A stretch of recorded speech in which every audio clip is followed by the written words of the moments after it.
Good evening, everyone. My name is Chase. This is my co-host Josh. This is the AEW Dynamite post show. Appreciate y'all joining with us tonight. Just to get it all out of the way, let's start off with the social medias. Where you can find me is at CR Media 1988. You are going to find me on Facebook, Twitter, Instagram, Twitch, and it's all going to be on that tag, the YouTube. And then you can find my friend Josh here at TheRealJoshElliott. For those that don't know, CR Media is also doing a independent wrestling for the state of Kansas and Missouri called the I-70 Hot Tag podcast. And my friend Josh over here runs the social medias for that. We will plug that later on. But how you been, man? I've been good, man. It's been a while. It's been a couple weeks since I've been on these AEW recap shows. Had anniversaries and Easter's coming up. I'm glad you kind of been holding down the fort while I've been gone, but good to be back. I've had some help, man. It's nice, man. Been gaining some traction, dude. I'm pretty excited about it. So as I showed here, while the countdown was going on, Euro, who was with me last week while I was riding solo, and then our friend, it doesn't show his little sloths or penguins or whatever that is. Okay, well, Raz Dark Wolf, who is good afternoon from Australia. So that's pretty cool, man. And then it looks like we got a first time chatter from YouTube. His name is Chris Smith. Chris, we appreciate you joining with us tonight. Like I said, this is just an opportunity for us to kind of break down what happened on Dynamite, kind of give our take on it, to kind of get you guys involved in the conversation, find out what you liked, what you didn't like, what you thought was cool, and what you didn't. So, kind of getting into this. Do you got anything to start us off with before we do get in? Yeah, I do actually. It's been a couple weeks, like I said. I went out over the last couple weeks. I've done our independent wrestling show called the I-70 Hot Tag. So I actually went out and purchased. I went ahead and purchased a championship belt. You and I haven't talked about this. This is the first time I'm talking to you about it. But as you can see behind me, I'm kind of reverse. I'm sorry. I'm displaying a bunch of Jacksonville Jaguar stuff, and all we talk about is professional wrestling here. So, what I wanted to do, and I've been wanting to do this for a long time, and one of the championships that I have really gravitated toward was the AEW tag team titles. And for whatever reason, that design, it's something that I have really, really enjoyed, and it's something that I've kind of, like I said, gravitated toward. So I have purchased a AEW tag team title. It's coming in the mail. I don't know when it's going to be here. Hopefully in the next couple weeks. But I'm going to be displaying it right behind me, and it'll be in view every time we do these podcasts. And it's I want to describe it as, with an NFL jersey, you have kind of three sections of, buying a jersey. You got the authentic one that is $300, hand stitched, high dollar, very good quality. Then you have the replica that's about $100, a little bit less, and then you have the t-shirt style. I bought the replica style belt. Okay. So I'm not buying a high end $300-$400 belt, but I'm also not buying a belt that you could find at Walmart, right? So yeah. So it's coming a couple weeks. You'll see it back there once I get it. But yeah, it's going to play in too, because we're talking about AEW on Wednesday nights. Thursdays we talk about independent wrestling, hot tag, and what a better way to show a tag team title than being on the I-70 hot tag. So a ragtag show. Okay. Yeah. I don't know what a ragtag is. That's all. What's up, Chris Smith? from YouTube. I like it. So it means Chase needs to get one as well. And Raz, you are right, my friend. You are right. I'm glad Raz brought this up because obviously I'm going to get sidetracked here, but that's okay. So Raz, when I am in the process of designing a section of my garage that's going to be like a room specifically for streaming podcasts. Right now, I'm in my bedroom. That's why I got my background blurred, because I got my dirty bed, my unmade bed in the background, and and stuff like that. And so the point is to get a room in my garage where I'm kind of secluded off and I can kind of display some stuff. My wife makes crafts. I'd like to get a couple of the things she makes on her Etsy up in the background. Got some Funko Pops that she has. I'd like to get those displayed. I'm also gonna buy a championship belt, and the one I want is it's the WWE championship. The WWE gives the championships to the Super Bowl winning teams, and I'm getting Big Goldie, and I'm going to get me a WWE Championship with the Kansas City Chiefs plates on it. That's So, awesome. and those will be displayed in the background when I'm streaming. So, you were right, Raz. I definitely need to get a championship belt.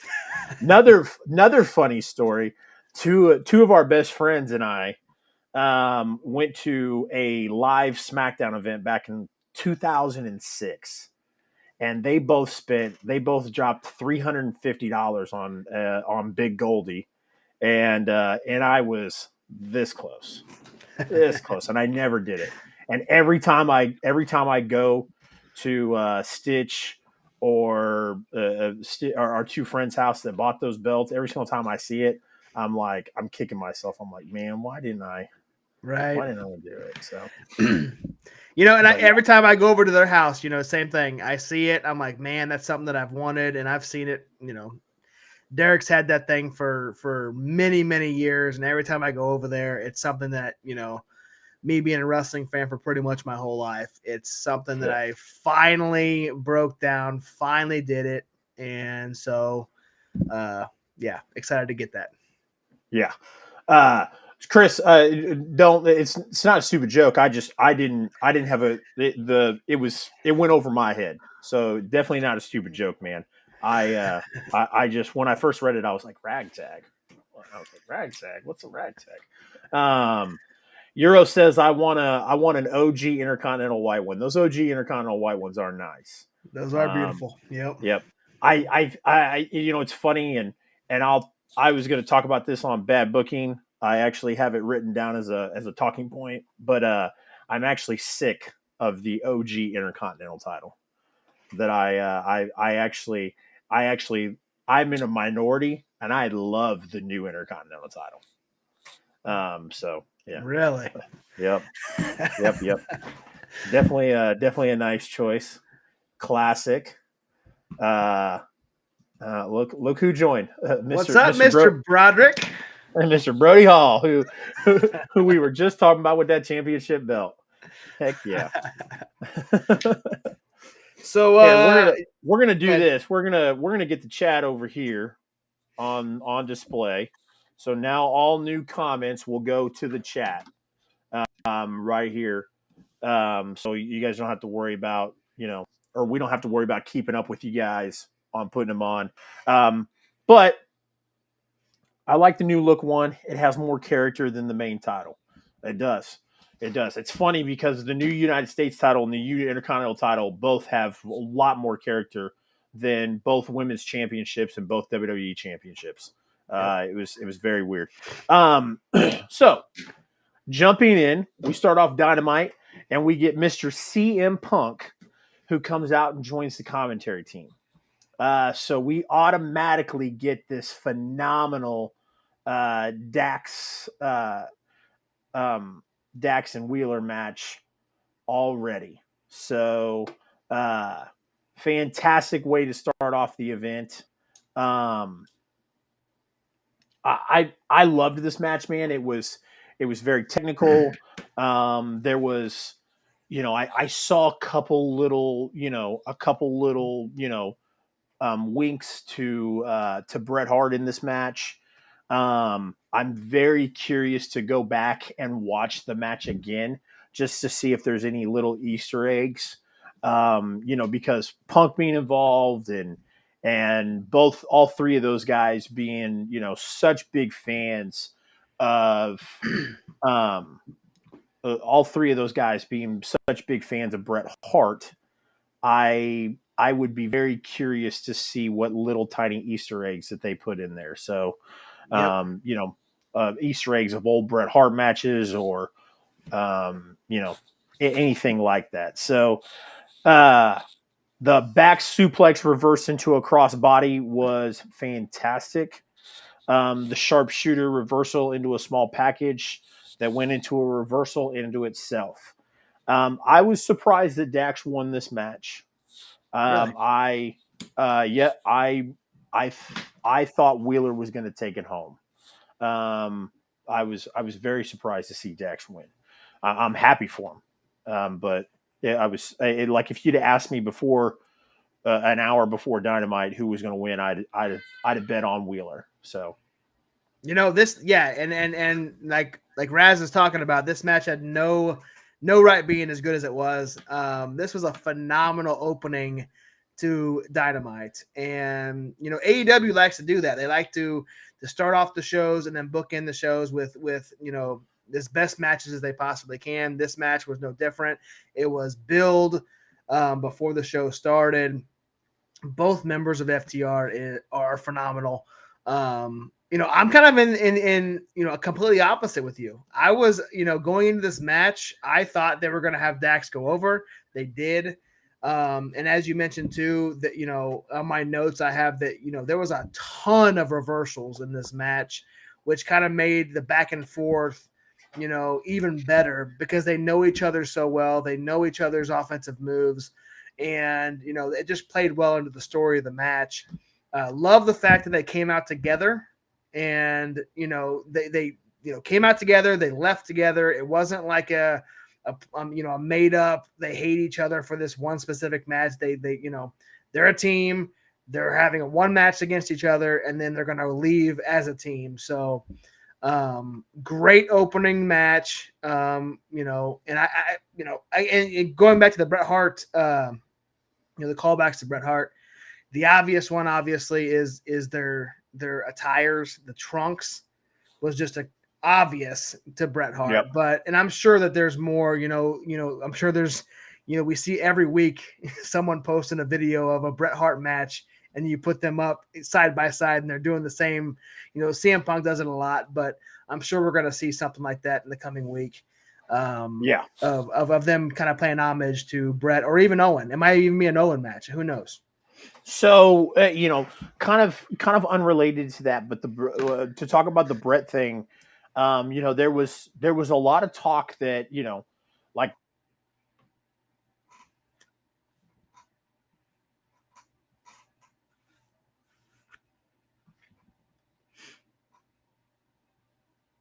Did I lose Chase?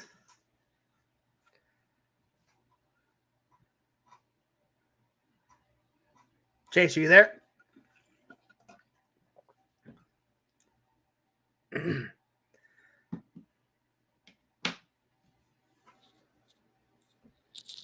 What about now?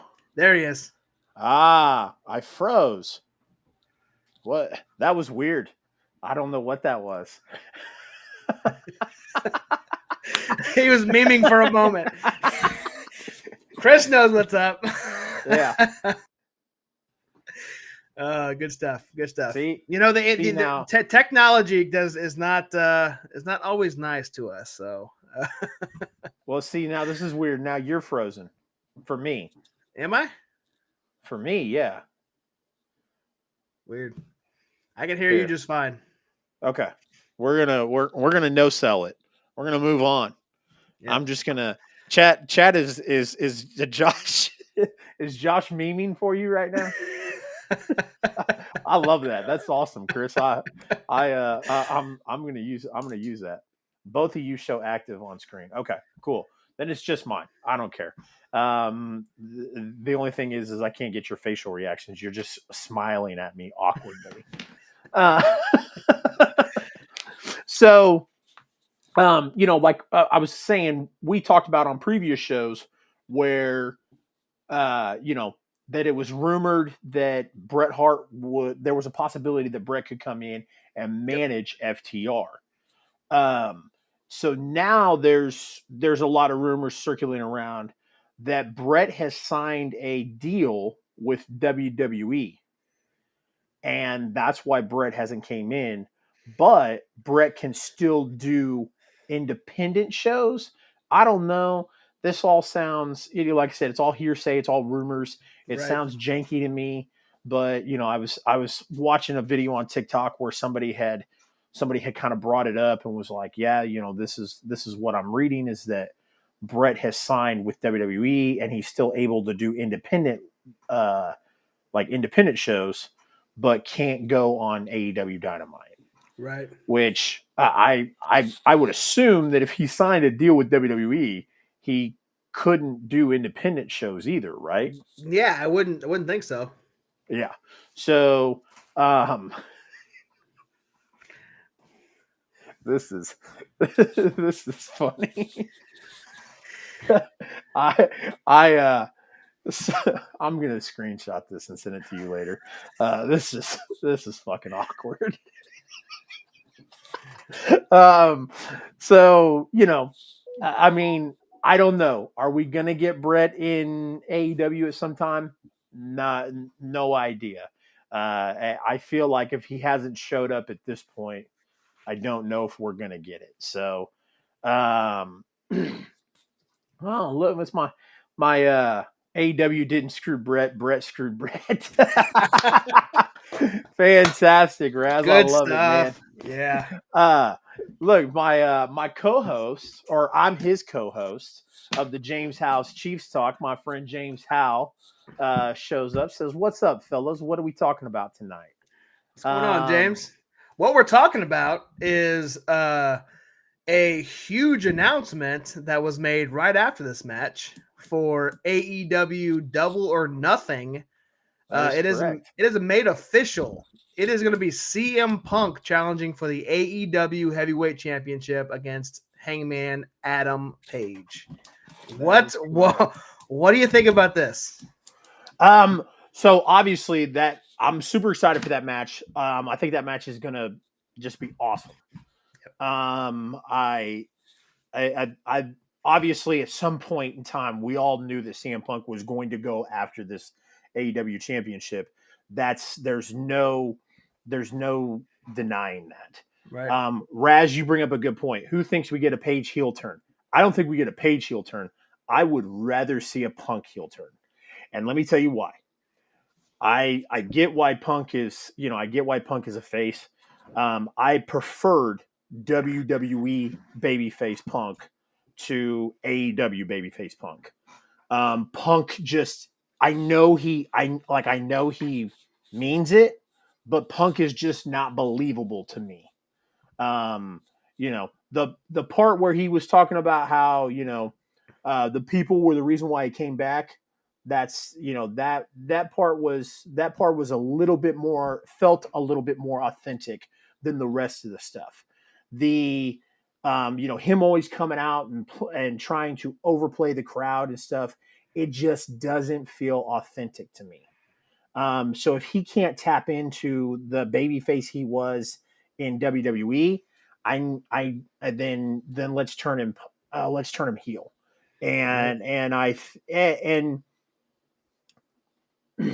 you know obviously I think Adam Page is going to go over in that match, as he should, but I don't know, man. I could see it going both ways. I'll tell you what I was not a fan of. I was not a fan of the way they announced it.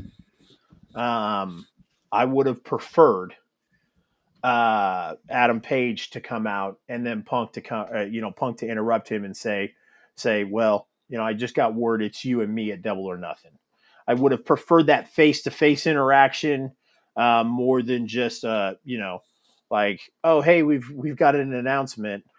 Right. It's Punk and Adam Page Yeah. at Double or Nothing. Yeah, I would have preferred to see, maybe a stare down, an interruption of some sort, just something to give me to kind of kickstart this. Yeah. Not Punk coming out here and playing to the crowd. So, Yeah, um, and it's something just to get you, it's something to get you invested. If they were face to face interaction, and I'm not sure. Raz mentioned that Paige wasn't at the show.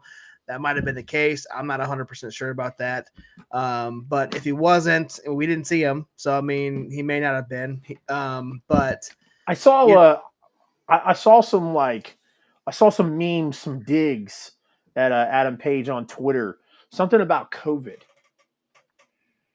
so he So, may and he I may wasn't he, sure. he, he may I have wasn't gotten sure what COVID. that Who knows? meant. So, Yeah. Yeah, it's yeah, possible. I mean, it's still out there. Possibly he has COVID. He has to be out for whatever the lockdown days are. But for if he wasn't there, then this was the best things that they could do to announce it.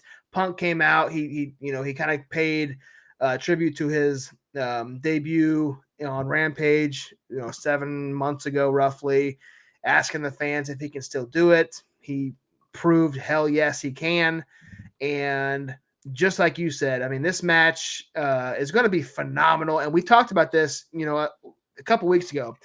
Is he going to wrestle Page, or was he going to wrestle Cole? I was not in favor, but I was expecting him to go to challenge against Cole. But Page retained. Page is still the champion. Now we're going to get Page versus Punk, and I'm excited for it. I think Double or Nothing is going to be it's going to be a great main event for Double or Nothing. I agree. To kind of circle back around to Page, I think where Page goes, and we'll talk about this later when we get to the Undisputed Elite match. But I think we're gearing up for like a Bullet Club Civil War, for the Forbidden Door, which I'm all for. So, uh, after Punk's promo and letting everybody know he's challenging for the title at Double or Nothing, they go back to Scorpio Sky. Scorpio Sky does an interview, and I don't know, man. It feels like Scorpio Sky is kind of playing the babyface now. So, Yeah, that I wasn't on the show last week with you, but that was the main, you that's the main takeaway from last week's show was did Scorpio Sky like turn face, and then Sammy Guevara turned heel simultaneously. It was a crazy interaction, and yeah, it's it's crazy. yeah.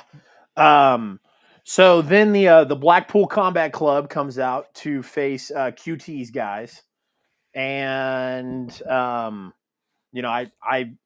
I didn't have all theirs written down. I I don't know if I shared my notes with you earlier, Right. um, and that's what I wrote down. I wrote down QT's guys. So, um, Well, yeah, QT Marshall, and I love this match because I love the fact that this is Wheeler Yuta's hometown. He got a lot of crowd love. The crowd was behind him the entire match, and he looked really good in this match as well. So I love the Blackpool Comic Club. I'm every week it's something else. I love William Regal being the mouthpiece of the stable, and it's just been great.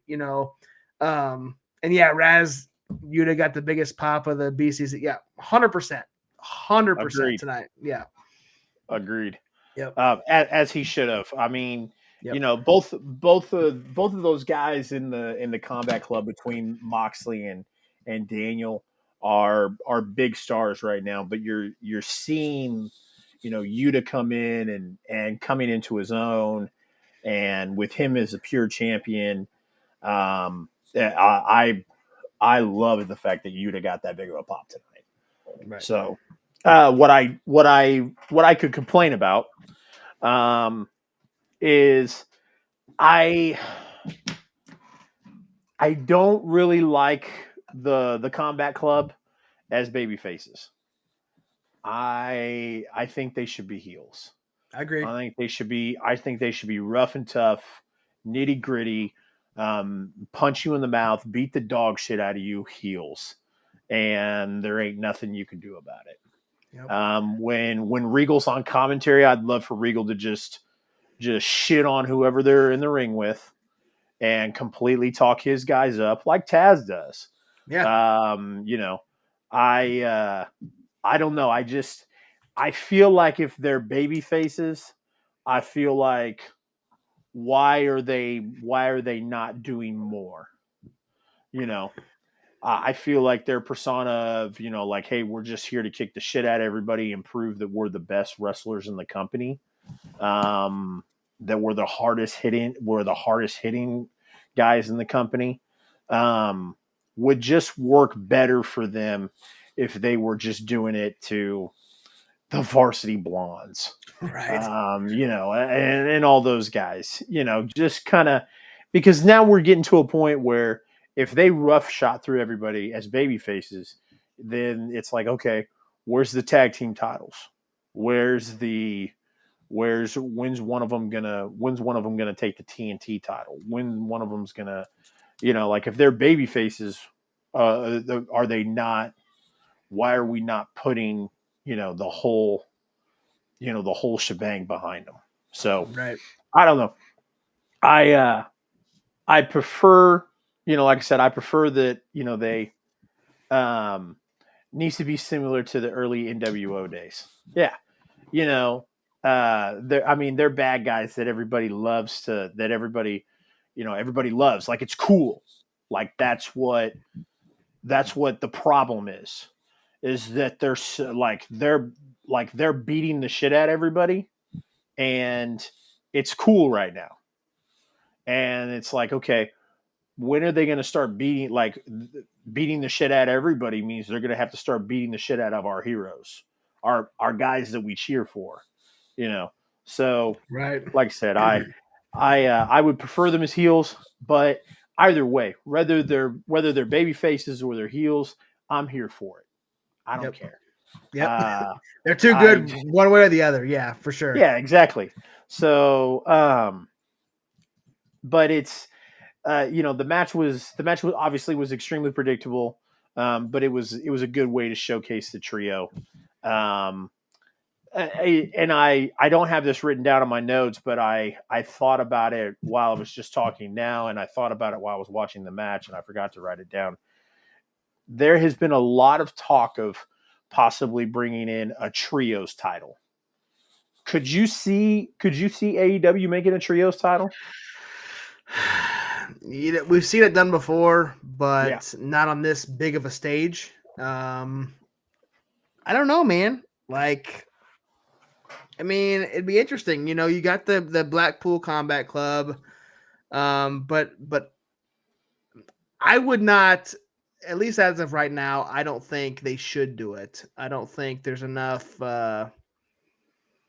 There's enough teams, Trios. I guess, enough trios to be able to, fight for them. And I mean, I get it. They're pushing that team, but I don't think they need to do that just because they got three top guys that they want to put gold on them. So hopefully they don't. I did hear that as well, but hopefully they just stick with the titles they got now. They have enough. They've got Dynamite, Rampage, and they've got the Dark Elevation.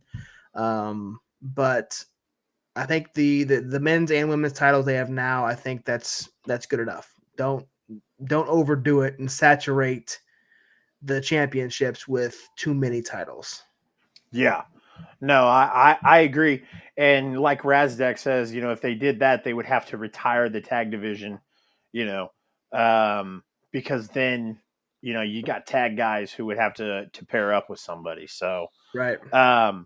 This was one of my favorite spots of the night, man. The next was the interview with Tony Storm, Britt Baker, and Jamie Hayter. I kind of like this, and I like how they're letting Tony Storm, be her mouthpiece. Right. I think Tony had proven a little bit to me in WWE NXT UK on the mic, and I was a little skeptical of letting her kind of do mic work here. But I thought she did good, really, so far in AEW. What what really got me for this spot was Ruby Riott coming in, and then Ruby quoting Soho. Ruby Soho. My bad, Ruby Soho coming in, and her quoting Owen Hart. Yes. Enough is enough, and it's time for a change. And that was pretty cool for me. Yeah, that popped me pretty good. I mean, I had Yep. that on my notes. It was highlighted, bolded. It's something I wanted to bring up. But Yeah. these four women, Jamie Hayter, Britt Baker, Tony Storm, Ruby Soho, could arguably be the four best women in AEW, if you wanted to argue that. Yeah. In ring, I mean, Britt Baker, Total. say, go ahead. I would agree. Um, I assume Raz is talking about me saying Ruby Riott instead of Ruby Soho. Uh, so I think I agree with you, and on that on that note, I agree that they're the four most complete women in AEW. I 100%. would argue that.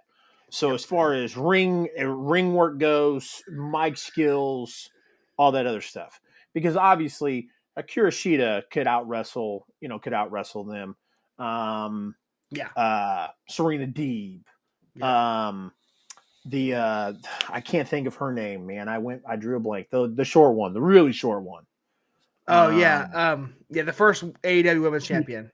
No, but yes, Riho. But Riho, yeah. I'm talking about the gal who just had a program with Chris Statlander, Layla Hirsch. Hirsch, yes. Okay. Yes, thank you, Yeah. Raztech. Yeah.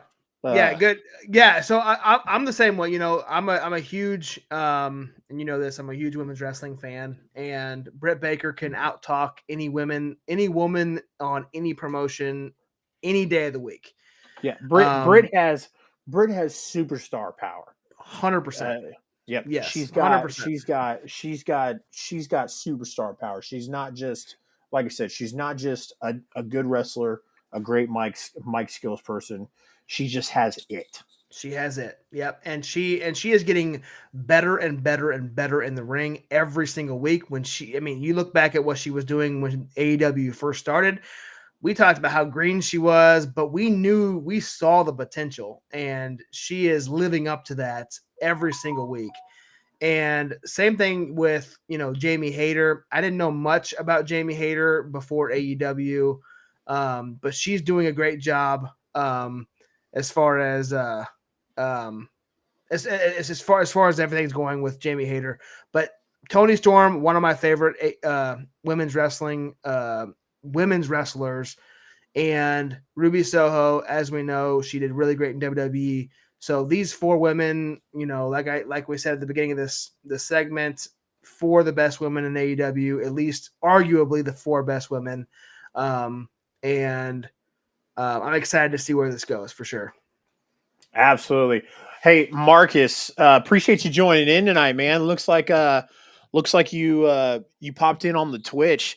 Yeah. Hey, if you don't mind, Marcus, I have a huge favor to ask you, man. I am trying to become a Twitch affiliate. So, in order to do that, I think I'm like 15 people away. Marcus, if you love professional wrestling, and like video games, various video games, I've got a bunch that I plan on putting in a lineup and putting on my Twitch, Marcus. Do me a favor, man. Hit that follow button. I would greatly appreciate it. Glad you joined us tonight. Unfortunately, I agree, or not unfortunately that I agree with you. I do agree with you that I wish it was the end, but unfortunately it's not. I think it's pretty obvious we're headed towards a mixed tag team match of some kind between Scorpio Sky, Paige Van Zant, and Ty Conti and Sammy. So, but I agree with you. I was hoping tonight would be the end of it. So, but we will definitely get to that match. The next segment was Jungle Boy admitting that Jungle Boy was there with Christian Cage. He admits that he should have won the qualifying match the next week. Obviously, it didn't happen. Christian Cage made a comment, and I was like, man, are they planting the seeds to Christian turning on Jurassic Express? I thought that was going to happen right then and there, but he changed courses. Yeah, he did. He took a sharp left, and I was like, but I wonder if it was just a seed. But they put out a challenge, and then for whatever silly ass reason, Ricky Starks and Powerhouse Hobbs come up and accept the challenge. So we'll get those two against Jurassic Express sometime. Actually, they might have already. Might have already. I got the Dynamite and the Rampage card posted down here. I figured we'd close out with that.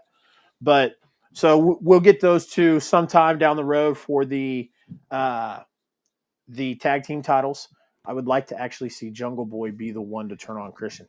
I would too. But if Jungle Boy turns on Christian, do you think he'd have to turn on Luchasaurus too? Then wouldn't he? Yeah. Yep. I mean, if Jungle Boy goes heel, he's got to go. He's got to go full heel. Yep. And that's the problem, man. You never go full heel. Not quite. Yeah. Maybe kind of do it. Raz maybe kind of do it where Christian, where Jungle Boy kind of gets sick and tired of Christian being a dick to him, and so Keith Lee and Strickland versus Hobbs and Ricky feud stop. I guess they beat him on Rampage. So I guess unless that's going to be kind of the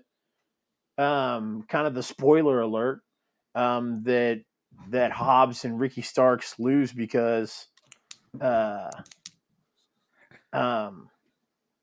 unless they lose because a Swerve and Keith Lee come in. So I don't know, man. I didn't think it was over, but who knows? Yeah. So I am. Next up, we had two big behemoths going at it. Lance Archer against Wardlow. Big meaty men slapping meat. And it was everything you thought it was going to be. It's Lance Archer who's a behemoth himself versus Wardlow. They're playing up the whole. Wardlow came out with the handcuffs again for consecutive weeks.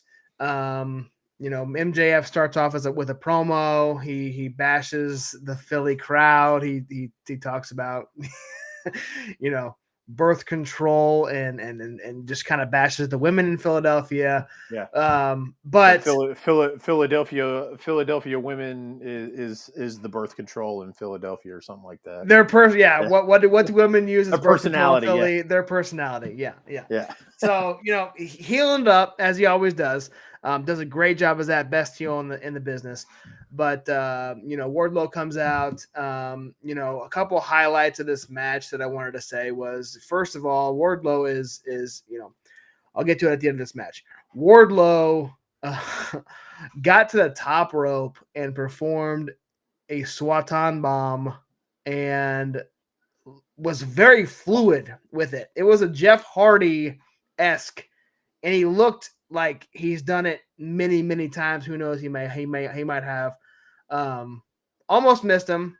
almost missed him, but the way he actually came off the top rope, he looked like he's a luchador doing it all the time.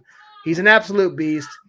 Had the multiple power bombs, and in my mind, when Wardlow finally gets his hands on MJF, whether it be a double or nothing, I'm not sure if they've announced that yet or not. He needs to do exactly to MJF what he's been doing to every single opponent leading up to this. Is he needs to beat the ever-loving shit out of him, powerbomb him 4, 6, 8 times, pin him, and then powerbomb him some more. It just needs to be that, he needs to continue doing what he's been doing to MJF and to end this, to get over, I guess, in this feud that's been building for many months. Yeah, well over a year. Yeah. Damn near. I think the first time we saw MJF kind of push Wardlow around was the cage match with Cody when he lost the cage match to Cody. So I mean, like I said, it's been well over a year. I am going to respectfully decline, or respectfully disagree with you, my friend. I don't think it should be a squash match. I think it should end. I think it should end that way. I think when Wardlow finally ends, I think it should be a war. I think we're going to get MJF pulling out every dirty tactic he can to stay in the match. And it's going to look like, I think it should look like MJF is going to win, and then Wardlow pulls it out, and Wardlow beats the dog shit out of him. So, yep. But remember, AEW doesn't do long-term stories. Yeah, exactly. It's, I think that I'm funny. I'm glad you brought that up, Raz, because I love, that's one of the things that I loved about AEW when I very first started watching it is that you felt like there was long-term stories. So I'm sorry. What? I just now noticed that you're moving again. Oh, am I? Right on. Yeah. I've been moving the whole time. I got it up on my phone, so we're good. I know, but you messaged me and you were like, "Hey, like, am I still frozen?" And I was like, "Yeah, you are." And dude, you were frozen for the longest time, and I have no idea when you started moving again. I just now noticed. So that's hilarious. Anyways, shit. Now I lost where I was at. But no, I think that one of the things that I loved about AEW when it very first started was that you could tell that they were long-term story building, and with a lot of things, and I'll bring it back to the Aleister Black thing, Malachi Black, or Aleister Black in WWE got his eye jacked up. He comes to AEW with the same eye jacked up. And as time goes on, his eye is supposed to be getting worse. How is that not long-term storytelling? Right. That's amazing. Like, that's crazy. Like, and like I watch all professional wrestling. I watch WWE. I enjoy aspects of WWE. I dislike some aspects of WWE. I enjoy a lot of aspects about AEW. I dislike some aspects about AEW. But, I mean, in WWE, you don't even, like, it's taboo to mention other things outside of WWE. Like, there's a big conversation going on right now about why WWE changes names of wrestlers when they come up from NXT to the main roster. And it's not because they don't want the wrestlers using their real names, because they can still use their real name when they leave unless they sign over power to it. That has nothing to do with it, because Pete Dunne's real name is not Pete Dunne. Right. It has to do with it has to do with like, yo, you come to the main roster, you start over. You are not an NXT wrestler. You are not an there's no such thing as NXT superstars. You are a WWE superstar when you come on the main roster. So that's why the slate starts clean when they come up to the main roster. It's it's to each his own. Like I enjoy it with some things, I don't with other things. But with AEW, letting Malachi Black come in and play off the eye that was fucked up in NXT, or not NXT, but on WWE television before he got released. And then letting Kylo O'Reilly come in and look Adam Cole dead in the face and be like, "Yo, we we um like we have our issues and we'll Right. settle those later down the road." Like acknowledging like, yo, hey, we just got done kicking the shit out of each other and over in NXT. Now we're here in AEW, but I'm gonna be with you for now, but later on, like we're gonna bring back up those issues. Yep. So Marcus, I stopped watching for, I'll tell you what, I know this is AEW and I don't want to spend too much time talking about WWE, but I stopped watching for a little bit too, and then I started doing a lot of wrestling content creation on TikTok and all this stuff, and um, yeah, it, it, it is what it is. I mean, I kind of I, I had a hard time supporting a company that released all those people, but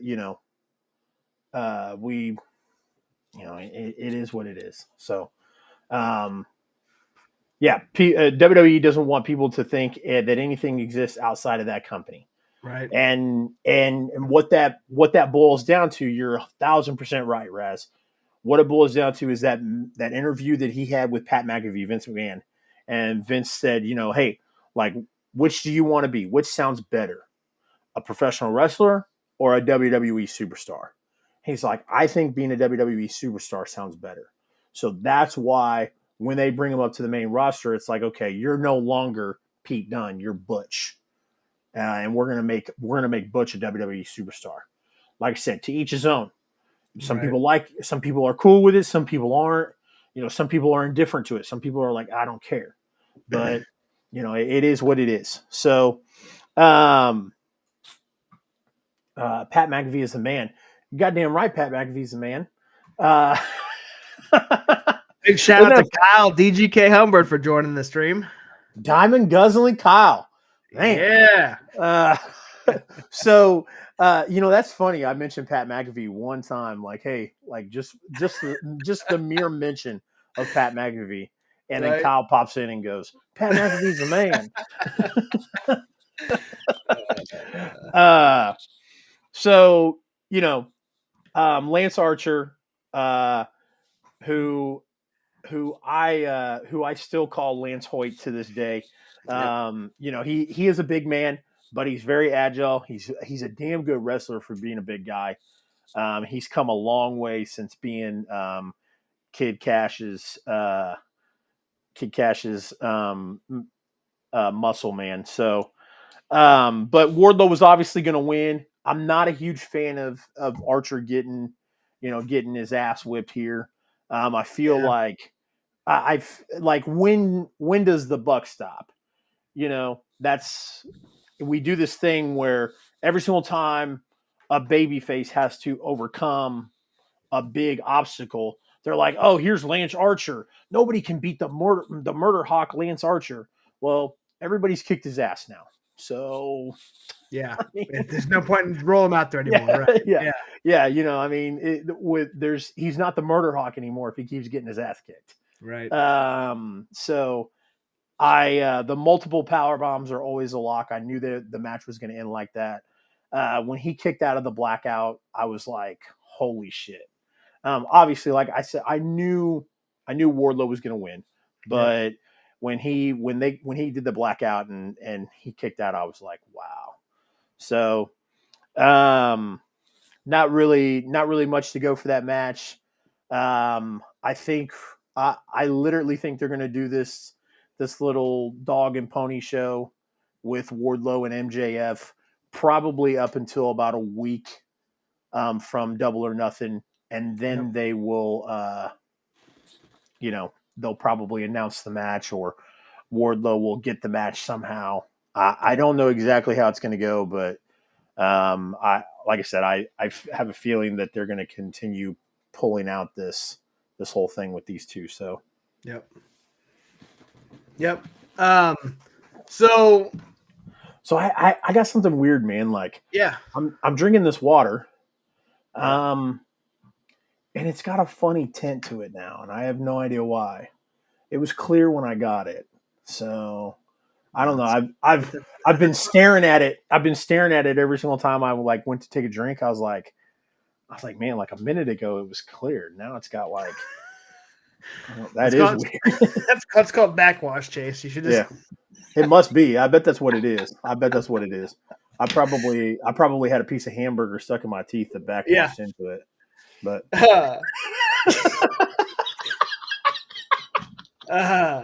all right, let's get back. We're kind of veering off to the left. We want to go ahead and go back to the right here. Marcus does not. I don't agree. I don't agree. Yeah. Don't agree with the backwash, or don't agree with my take on Lance Archer. Let's move on to the Jericho Appreciation Society. They come out. Basically, they're met with Kingston, Santana, Ortiz. Jericho's on the mic. He's demanding an apology from them, and the great spot. Ortiz and Santana both they do the whole searching through their pockets just to flip you off. Both of them do it. Obviously knew what was happening, but still popped me both times. I did it. Oh yeah. But I'll tell you what, man, this promo between this interaction between Jericho and Eddie Kingston, I mean, it's the realest that I can remember between two professional wrestlers. You know it's scripted. You know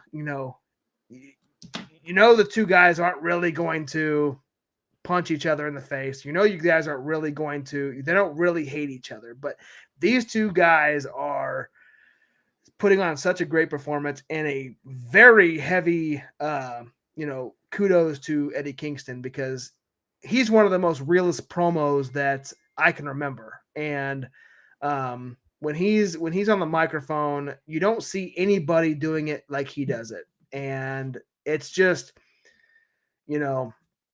when he got into the face and they said, I'm going to put, Jericho said he's going to put a hit out on him. And then Kingston said, do you even know what a hit is? And did the gun motion, and realest thing I've seen in professional wrestling in a very long time. And Jericho, reacted to it in such an honest, earnest way that it's like, man, like this is real stuff. They really don't like each other. And it was a great segment. Loved every bit of it.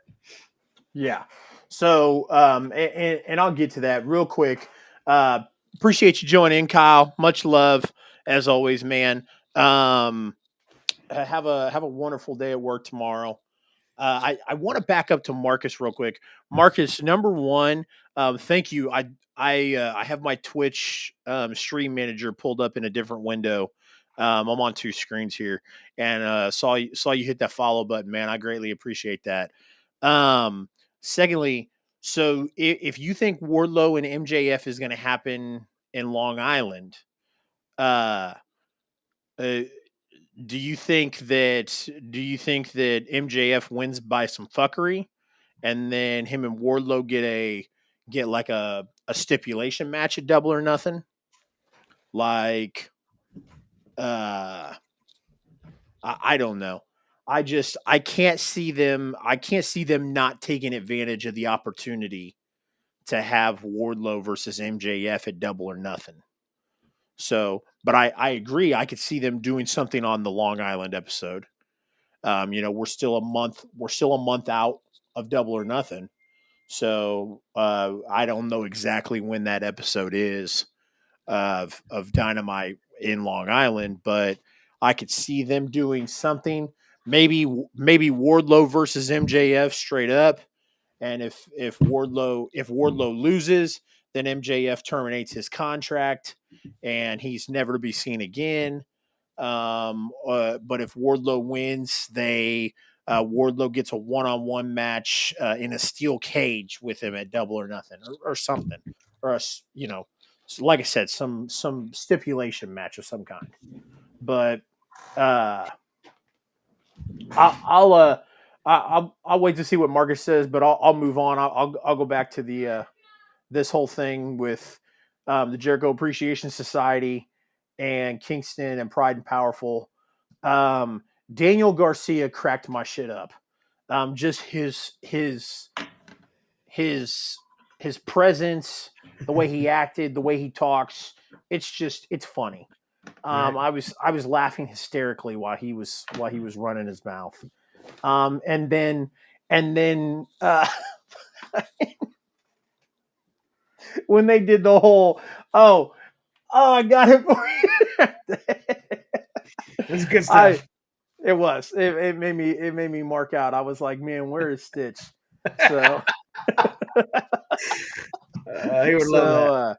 Yeah. That's exactly what it reminded me of when he was like, "Oh, I got something here for you," and then he pulls it out, and I was like, that was the most Stitchamania move I've ever seen in my whole entire life. Right. But to what you were saying about Kingston, Kingston's promos always feel real. It doesn't matter what he's. It doesn't matter like what he's doing. Like the, who's that gimmick guy that does the hey EW that I send you on TikTok. Yeah, he's in California. That interview he did with with Eddie Kingston. It like Eddie, like it felt like Eddie like was legit like flat out irritated during that interview. Like right. It never seems like Eddie's in character. Right. It seems like the Eddie Kingston that you're getting on TV when the cameras are rolling is Eddie Kingston in real life. And it's nuts, man, because everything he does like just comes off with such passion. I love his promos. And I wasn't a huge Eddie Kingston fan, just because like I knew of Eddie Kingston on the indies, didn't follow him a whole lot on the indies. And then when he showed up in Impact, I was already done and over with Impact. I could give two shits less about it at the time. Obviously now I watch it every week and order the pay-per-views.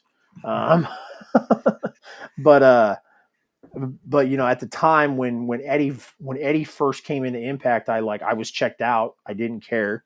So the most Eddie Kingston exposure that I've gotten is from AEW. And I don't know, man. Like I said, it just every single time he's on screen, I believe everything he says, and he does a phenomenal job. Yes, he does. So, yep. The next match, I guess Marcus disappeared on us. So the next match is Hikaru Shida versus Serena Deeb in a Philly street fight. This was physical. I loved the Falcon Arrow to end the match. I saw some people online going for Shida, but I think the right woman won here. Like I said, I thought it was a damn good match. They showed Thunder Rosa watching after the match, and if we're pushing towards Thunder Rosa and Serena Deeb, give me all that. Yeah. I'll take that all day for the. That's the type of shit I wanted to see when. It did feel flat. It did feel flat for the crowd, and I feel like it did just because it got They just got done with the Jericho and the Kingston one. I know they really love starting out the show with CM Punk. I would have loved if they'd have started out the show with this match. A street fight, hardcore match. Start out the show with it, or put it right after that Dax Harwood and Cash Wheeler match. Just towards the beginning, I Yep. did feel that the crowd fell flat in it. But the Thunder Rosa versus Serena Deeb is what I was anticipating when Thunder Rosa won that title, not Thunder Rosa versus fucking Nyla Rose. No. Which I don't give two shits about. No. But yeah, I am definitely there for that. Did you did you enjoy that ass whooping or? Yeah, anytime you got a match that or a rivalry, a feud, especially in the women's division where it's not involving a title, it's I'm all for it, especially if it's as good as Sheeta and Deeb has been since since sorry, I just saw Raz's comment. No, I yeah. So they yeah, like I said, and like you said too, Deeb and Thunder Rosa, if that's the way they're going, it's going to be a phenomenal match. This match kind of starts off, it's funny because I believe it was Sheeta came in with a kendo stick and immediately swung it and damn near hit Aubrey Edwards 3 seconds into the match. And you saw Aubrey kind of like back up. She didn't really react to it, but you saw it got really close to her. Yeah. And then I was like, go ahead. I was like yelling at my TV. I was like, move the fuck out of the way, Aubrey. What are you doing? And later down the road, when she got the powder thrown in her face, she was swinging wildly and was a lot further away. And Aubrey was actually reacting more to that than she was to the shot she almost actually got hit to. But like I said, man, this feud has been great. I love the fact that they're doing a rivalry that's not involving the title because it really didn't need it. These are two great wrestlers. Sheeta's great. Deeb's great. The only thing I want to mention during this match, Excalibur gets on he starts promoting the AEW console game. And there's going to be a broadcast on Twitch, which is actually happening on Wednesday at 11 a.m. So anybody listening who doesn't work during that time and wants to get on some Twitch, you go to twitch.tv/AEW games or twitch.tv.AEW games. They're going to have some sneak peeks of the AEW console game. So be sure to tune into that. I know that's been a big topic. They announced the game and then they went like months without any sort of update with it, and then they'll drop a little bit of hints and then it goes another month or two without any other updates. So this Wednesday 11 a.m. twitch.tv.AEW games, they're gonna some sort of special sneak peek of the console game. So good. I'm excited for that. I was super excited when they originally announced the game. Especially with Ukes. I am a big time 2K player. I love playing the 2K games. I even fucking continue to play that piece of shit 2K20, even after it was released. And the reason why was because I spent $90 on that fucking game, and everybody else was reverting back to 2K19, and I was like, nope, not. I paid way too much money for this game, and I'm playing it. I still own that game. I never traded it in. I played it up until 2K22 came out. I waited 2 weeks after 2K22 came out to read the reviews about it and stuff. And it's 2K22 is the best WWE game probably since 2K14. Easily. That's easily. we've talked about this before, or at least recently about all the we're talking about the independent wrestling on our other podcast and some of the Yep. championships and the arenas you can create, and the graphics themselves are just phenomenal. So Yep. I think I'm going to be investing in that very, very soon too. So it's funny you mentioned that. I was because I'm looking at because obviously I'm trying to build up my Twitch more than I am my Facebook and everything else. But yeah, I was sitting there thinking of like video game ideas to kind of like integrate wrestling. Obviously I can play Splitgate and other multiplayer games. That everybody and their mom plays. But I was trying to like think of like WWE ideas or wrestling video game ideas. Right. And I started up Fire Pro, and I was like, you know what I should do? I should create a bunch of these local Kansas City guys and do simulations of that while I recap the I-70 podcast and do that for like a Twitch stream. I don't know. Yeah. I'm just throwing ideas. I'm thinking out loud, but I thought that was funny when you mentioned that. But Right. so after um, after the match, like you said, huge announcement about the AEW game. I will tell you, I'm excited, and we can break that down more in future episodes as we get closer to a release date, hopefully. But then they go back, and they're interviewing MJF and Sean Spears, and then they eventually kick the lady out. I laughed so hard when he yelled at her. Yep. But they were talking about they weren't worried about it. And then he calls somebody, and he was like, "Hey, big man, you gonna be here next week?" And then after that, he says something about about the sizing. He's like, "And you can't teach that." And so it's obvious that it's going to be Will Morrissey, who is formerly known as Big Cass in WWE. Again, if you are not watching Impact Wrestling, you are missing out. Impact is it's one of the better shows on TV. I'd rather watch Impact than watch Raw. I'd rather watch Impact than watch Rampage sometimes. I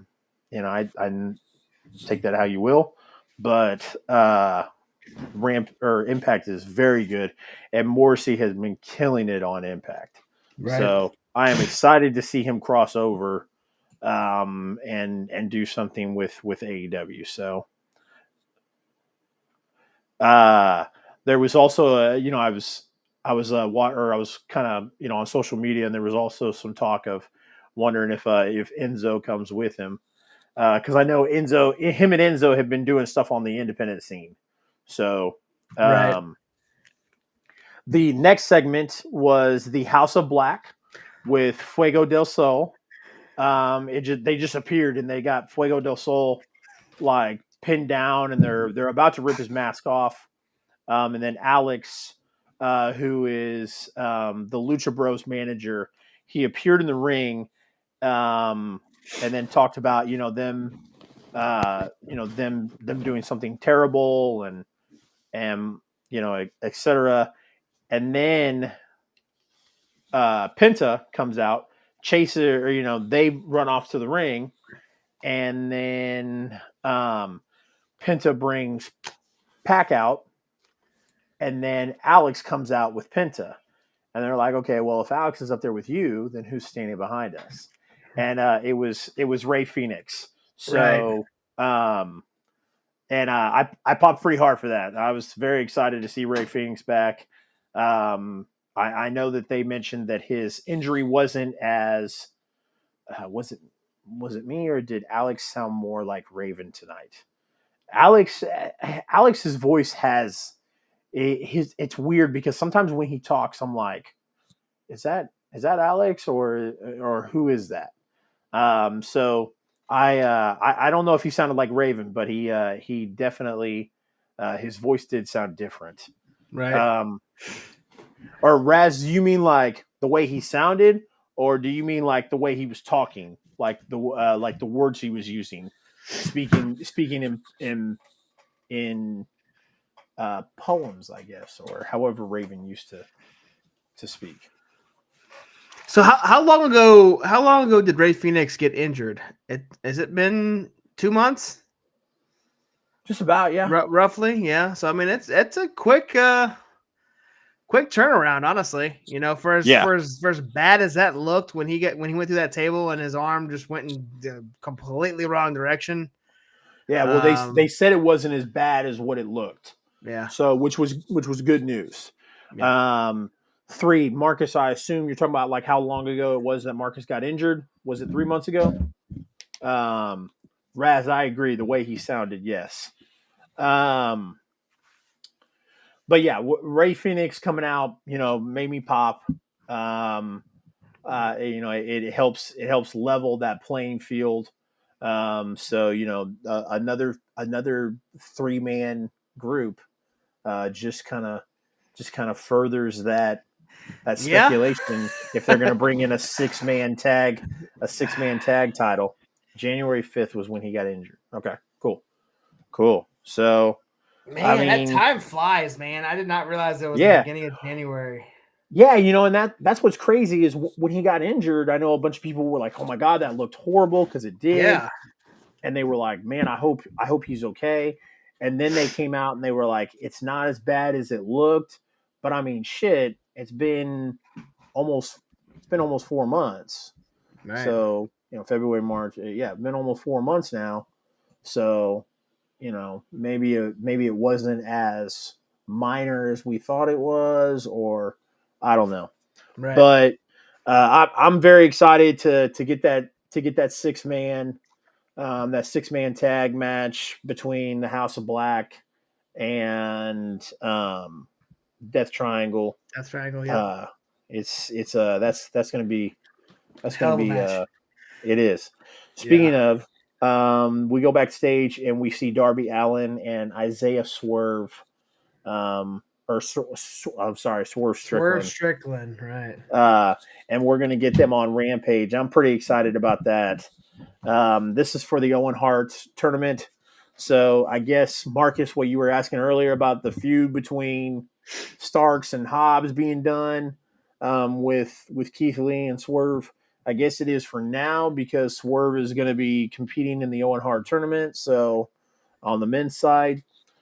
So who knows? We'll see. And then we get the Undisputed Elite versus Dante Martin, Lee Johnson, Brock Anderson, and the Varsity Blondes. This was a very short match. They were trying to show unity between the two tag teams between, Red Dragon, Bobby Fish and Kyle O'Reilly, and the Young Bucks. I don't know, man. Are we eventually leading up to an implode, or is this kind of their way of saying, no, we're going to stick with it for now? No, I think eventually we're going to see the internal implosion happen. It's just a matter of time now. But this match, you said it was pretty short, and I have no written notes for this match. I had something occur, in the house where this match was happening, so I don't have much to talk about. But I did see a couple of times where, the Bucks would tag each other in and then tag Kyle O'Reilly in, and then Kyle O'Reilly would tag Bobby Fish in, and it was just kind of a back and forth kind of thing throughout the short time they were in the ring. So, but I do think eventually we're going to see an elite implosion for sure. Agreed. So I would love, because I don't want to see it until Kenny comes back, obviously. Agreed too. And I don't know. We're almost done with the show, and I want to wrap it up, but I don't want to get too far off track. But I don't know how they could have that Forbidden Door pay-per-view with New Japan, a New Japan AEW combined event, and not have Kenny Omega there. That just, I I don't know when Kenny's timetable of when his return is. I know they talked about he needed to take extensive time off. He was extremely injured. He needed a few surgeries. So I don't know if I don't know when he's coming back, but I just cannot imagine a New Japan Pro, like the first ever combined pay-per-view of New Japan Pro Wrestling and AEW, not having Kenny Omega. And Kenny's been such a pillar in both of those companies. It needs Kenny to bring it all together. And if Kenny's on this pay-per-view, do we get a Bullet Club like Civil War? Possibly. Yeah. I mean, I agree with you. I think Kenny will be there in some capacity, whether or not it's going to be in ring or just, street clothes and just it's got to be in ring. It's got to be, So yes, I think we could see a civil war between Bullet Club. Yeah. I'll be extremely pissed off if New Japan Pro Wrestling and Tony Khan put this event together, and absolutely, the Gorillas need to be involved, Raz. I'm thinking I'm thinking they pull in, this is what I'd love to see. I'd love to see a 6-man tag of the Bucks and Kenny versus the Undisputed Elite. And then towards the, in that match, we get Switchblade, we get the Good Brothers, we get Chris Bay, like all come in, and it kind of helps bring together these Forbidden Door pay-per-views in the future, But back to the point, if Kenny's not able to wrestle, I'm going to be a little upset with Tony Khan and New Japan Pro Wrestling that they didn't wait to put this event on without Kenny. Yeah. I just, like I said, I can't see them having a New Japan and AEW like combined event without Kenny Omega. Yep. But that's me. So then after the match, it goes backstage. We see the Jericho Appreciation Society attack Kingston and Pride and Powerful, showing again the numbers game. So eventually, there has to be someone or multiple people who come and join Kingston and Pride and Powerful to even the odds. Do you think more people come and join them? And if so, do you have an inclination on who you think it could be? It's going to be somebody, but I'm not. I don't know who. They've got to even the numbers up eventually, because it's going to just be a 5-on-3 consistently, and at some point they're going to bring somebody in to help them, or somebody's going to come help them. One of the two. But I don't. Off the top of my head right now, I do not know. Raz, if you're listening still, who do you think is going to come in, if there's anybody? But I don't. I have no idea who would come in and even up the odds. The only name that I could conjure up, is Homicide, and that's it. Yeah. I think Ortiz is, Homicide. I 100% agree, Raz. I think Ortiz is a little bit too old. And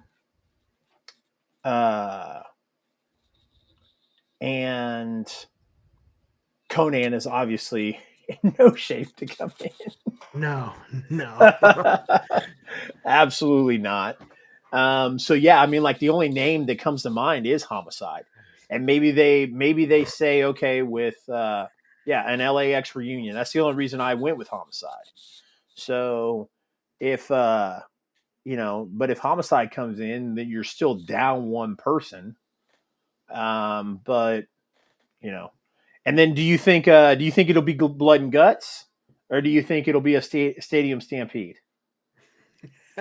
It's got to be Stadium Stampede. I think so.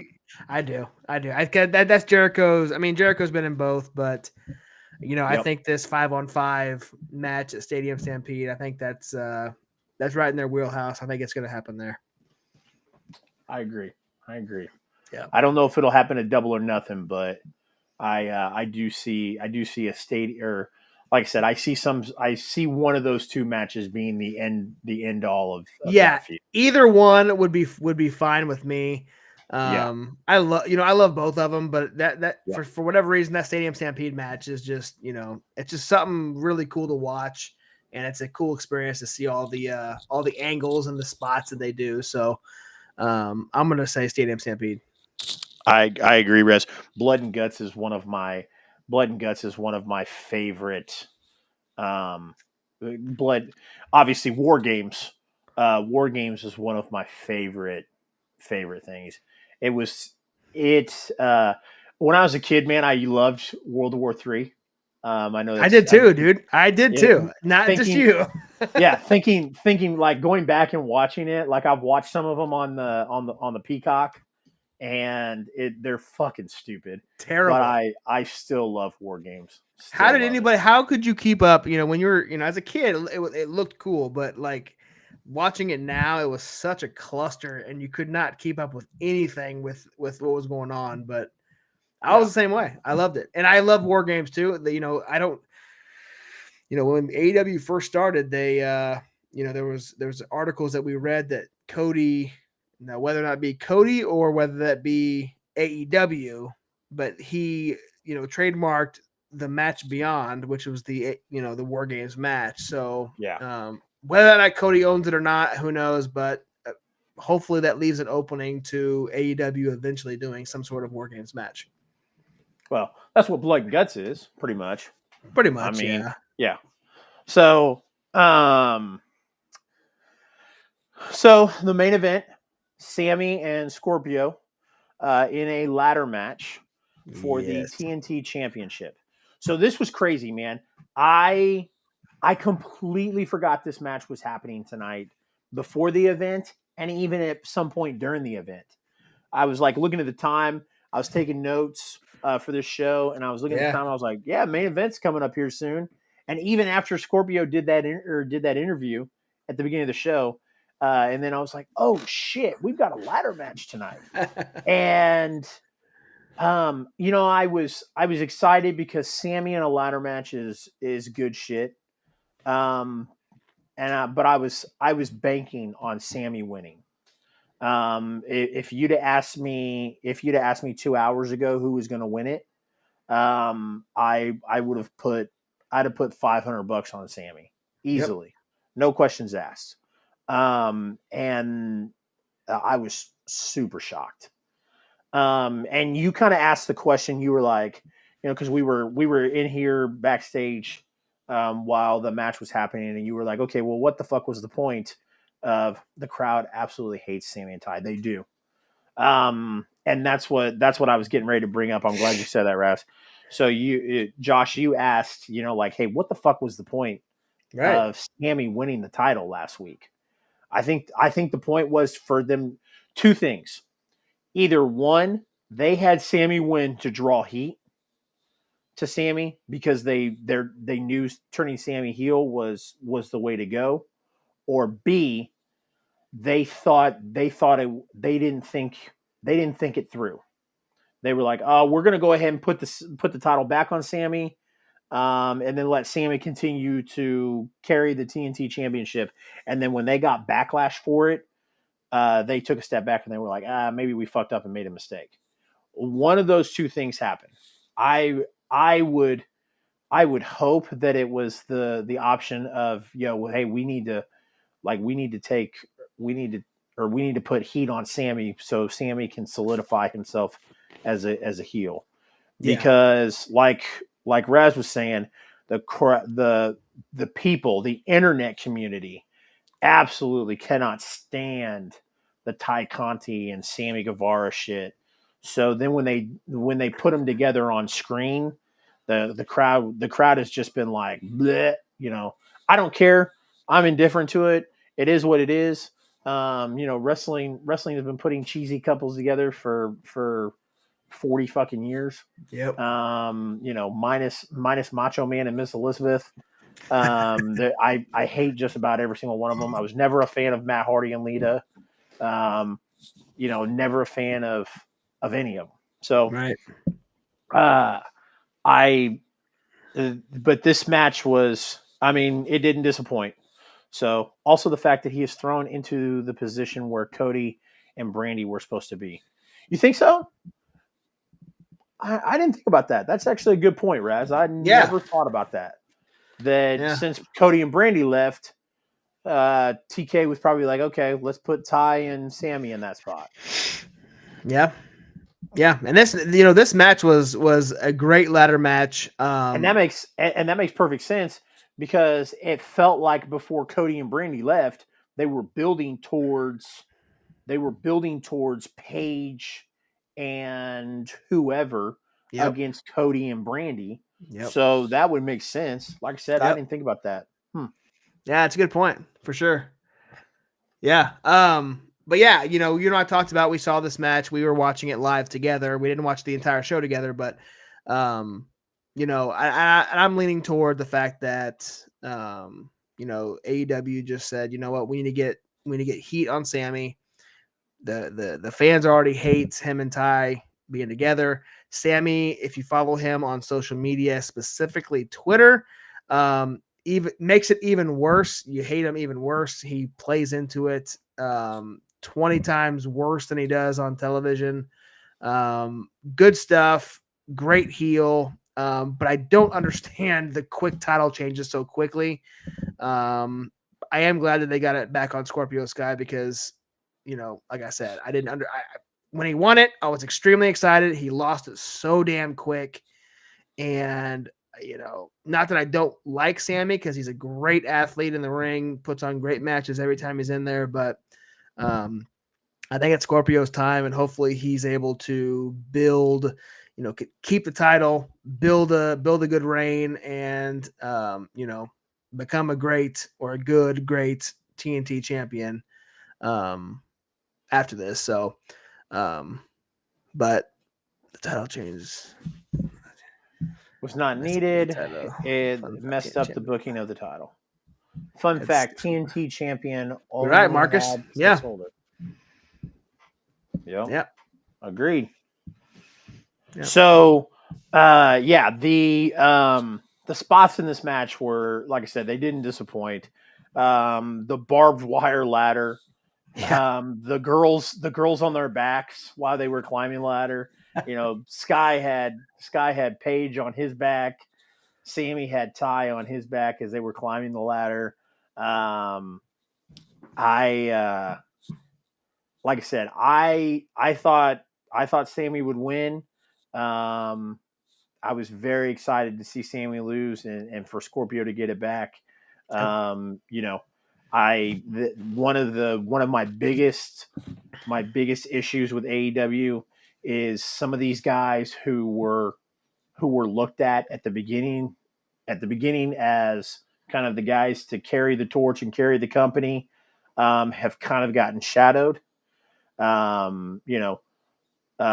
Miro, Scorpio, especially Scorpio. Scorpio was undefeated for so fucking long. Yeah. He won that Face of the Revolution ladder match. And they have just shadowed him and Ethan. So fucking crazy to me. Black didn't already be TNT Malachi champion. Black. Yeah. Malachi Black? I'm assuming Malachi Black. Yeah. Yeah. I like Malachi Black for I think once this program with the Lucha Bros or Death Triangle ends, I think you'll see Malachi Black in big top tier feuds, but not quite at the championship level yet. And I don't see Black as like a TNT champion type. I see Black going after the world championship is what I would like to see. God, man, could you imagine Punk? Could you imagine Punk and Black for the AEW championship? I'd fucking So is that an inkling to your prediction on who's gonna win at Double or Nothing? No, not really. But if we get an IC title in AEW, Black needs to have the first run. I can see that. Yeah. So that pretty much does it for AEW Dynamite. To kind of, like I said, I kind of wanted to, because I saw they promoted a lot of this. So on Rampage on Friday night, we're going to get the Owen Hart Foundation Cup qualifier between Darby Allin and Swerve Strickland. We're going to get Hook and Danhausen. For all of my AEW fans in here, we have yet to see Danhausen wrestle in AEW. The reason why that is, I'm going to Forbidden Door. Badass, Marcus. So I take it you live awesome. You live in the Midwest, like the Illinois area. He takes a little while to reply, so I'm gonna go through with this. But we actually there is a local promotion in St. Louis, Missouri called Glory Pro. They just had Danhausen and Dan the Dad in a tag team match on that event, Yes. which was awesome. So Danhausen looked really good.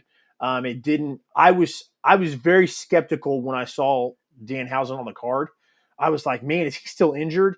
And then they did that spot where they handcuffed him to the ropes, and I was like, man, I wonder if he's still injured, and they're gonna do some shit where he just stays handcuffed to the ropes the whole fucking match. But it didn't happen. He got out. He looked great. So I am very excited to see him and Hook. Obviously, I think Hook's gonna go over, which 100%. It is what it is. I know that's gonna piss a lot of people off, but like I said, it is what it is. We're going to see Jade Cargill in the Baddies, which is Red Velvet and Kiera Hogan, versus Willow Nightingale, Trish Adora, and Sky Blue. No, I am from NYC, but my sister lives there. Oh, okay. So you're going to travel from New York to Chicago. I like it, man. That's badass. Then Keith Lee versus Colton Gunn. And then the ROH TV Championship, Samoa Joe versus Trent Beretta. I'm super excited. So Yes. I'm excited for the Owen Hart Foundation Cup qualifier match between Darby and Swerve, Hook versus Danhausen, and then Samoa Joe versus Trent Beretta. Next week on Dynamite, we are going to get the undisputed ROH Women's Championship between Deonna Purrazzo and Mercedes Martinez. So I'm shocked that's happening on Dynamite. I'm excited for it, Yeah. but I'm a little confused on why they're giving that to us on Dynamite and not at a pay-per-view. Tony loves those big matches on weekly television shows. So I mean that's another one. Yeah. Somebody that I've seen some people be very critical of Tony about that. About him blowing his load on TV instead of waiting to do it for a pay-per-view. But hey, it is what it is. Wardlow versus MJF's mystery opponent, who, like I said, sounds like it's going to be Will Morrissey, aka Big Cass. And then the Owen Hart Foundation Cup qualifier, Jeff Hardy versus Bobby Fish. I'm expecting Martina to walk out with the belt. Wow. I am too. If obviously if Deonna still has a contract with Impact, I don't see a reason why Mercedes won't walk out with the ROH Women's Championship. I want Strickland to win, but I know Darby wins. Okay. That match is going to be phenomenal. I cannot wait for that match. I'm excited. I'm excited for Rampage. Marcus, did you just give spoilers to Rampage? I'm just kidding. But I know Darby's going to win. Yeah. Hey, we appreciate Raz, Marcus. We appreciate you guys joining us live. It's great when you guys interact with us while we're doing the show live. You can follow, our Instagram and all of our social medias. I'm at TheRealJoshElliott on. You can find me on Twitter. You can find me on TikTok. You can find me on Instagram. We've also got our secondary podcast, which talks about local independent wrestling at the I-70 Hot Tag, and that's the same platforms as well. So you can find us on that. We do those Thursday night at 8:30 p.m. So we'll be doing this again tomorrow night, 8:30 Central Time. It's Chase, if you want to say your socials.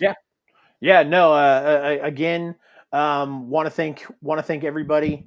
Raz, I'll be back with you guys next week as well. Hey, Nice. Raz, we hella appreciate that, man. I know you're in Australia.